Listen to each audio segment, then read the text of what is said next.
Into the second round of the playoffs as the Bears get a big win over Cardinal of Eldon last week. It's our weekly preview presented by the Browns West Branch family of dealerships. And Jason, right here, right behind us, we're standing right now on Bush Peterson Field at the Little Rose Bowl on Oliphant Street in historic downtown West Branch. Bears get a big 35-6 win over Cardinal.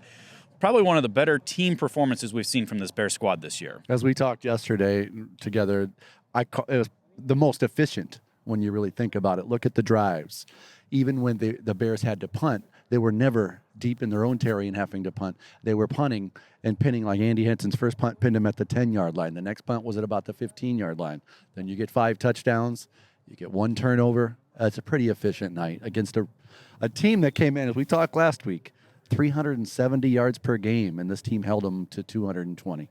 So 41 points, and we held them to 6, and that was at the very end of the ball game as well. So, yeah, I mean, I think that defense especially, it's been playing lights out all year long. It just continues to do that, and it's going to be needed as these weeks continue to progress. Yeah, like we talked a couple weeks ago, the words were said, the further you get along, the better the teams are going to be.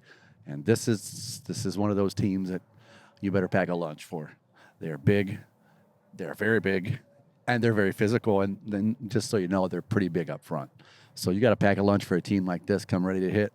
The team's been showing it recently that they have been, and they're going to have to be at their best. That team you talk about, Dyersville Beckman, they are big, according to my notes. So 250 across, something like that? Average 250, that's big, I would have to say. They're big at the running back spot, too. Owen Hunergarth, 1,200 yards, 21 touchdowns. He's a whopping 5'8", 205, 210. He's just a little bowling ball back there. He's not afraid to run. So they are definitely going to need to figure out how to get that shoulder pad working against this entire Beckman squad Friday night. And that's funny. You use the term bowling ball. It's like when you see it going down the lane, it's not going to stop until it hits the pins and gets to the end of the lane. Once this kid gets going forward, he's not just going to stop if you go and just try to trip him or do an arm tackle. It's not going to happen. It's much like Andy Henson. 5'8", 205, low center of gravity. He's going to be tough to see it sometimes, too. But once he gets past that first line of defense, the eyes get a little bit bigger for the safeties and the linebackers to try to tackle a kid like this. And it's not just him. I mean, it's a lot of different guys that contribute on that offense. They're pretty similar to Cardinal in the terms of putting up almost 400 yards of offense, putting up 41 points per game. So you know that you're going to have to play those assignments because you've got a quarterback that's also rushed for 7 touchdowns, thrown for 11 more, 460 yards rushing. It's one of those teams that you got to be ready for multiple different things coming at you. They account for, what do we say, 28 touchdowns? On the ground. On the ground. That's pretty impressive between two guys. Basically, you're scoring 3 times a game. You're at 21 points a game just on that. Throw in the 11 touchdown passes, that's 28 points.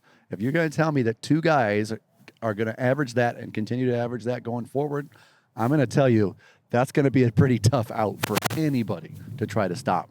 But this defensive secondary from West Branch, don't sleep on them. They've gotten better and better, specifically at the corners, I think, Stephen. The sophomores are really grown up, and Cash Woody at that safety spot may have played his best game as a high school football player just last week, so they're hitting their stride a little bit. Yeah, Beckman undefeated on the year, and it's a squad. I mean, this will be the 4th year in a row that we've played them, 3 times within the district, but you've seen them. A lot of these same names we saw 3 years ago as freshmen starting to get their feet wet in that varsity level. So not only are they big and athletic, they've got some experience too. And the confidence coming from a 9-0 record. When you're 9-0, confidence is high.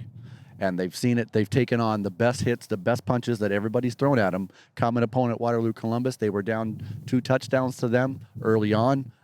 They took them out 35-34 was the final on that one, but they've taken everybody's best punch, and they've been taking them and giving it back and knocking them down 9-0. Yeah, it's going to be a great one up at Dyersville. So we on the field turf again. Yeah, no matter what the weather is, the field turf is going to be okay. Yeah, it'll be in pretty good shape. So 7 o'clock will be the kickoff. If you can't make it, we'll have the pregame with the Bearcast starting at 6:30, and we'll have all the coverage for you. Our weekly preview presented by the Browns West Branch family of dealerships right here at westbranch.football.